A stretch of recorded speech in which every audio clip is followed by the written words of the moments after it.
Your booster pump is running, but the pressure isn't right and it makes noise. It might not be a failure yet, but these signs mean something's wrong. Sign 1. Pressure gauge keeps jumping. Fluctuations usually mean air trapped in the system, a faulty pressure tank, or a sizing mismatch. Watch the needle, it tells a lot. Sign 2. Sudden drops in flow. Even when the pump is active, the flow disappears. Could be a blocked filter, cavitation, or a stuck check valve. Sign 3. The pump is running, but nothing comes out.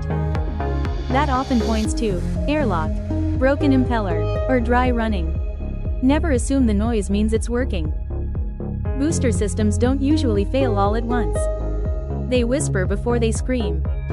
These small clues can save you from costly breakdowns. Always follow the clues. We help you spot them early, at Fluidemy by Ebitt.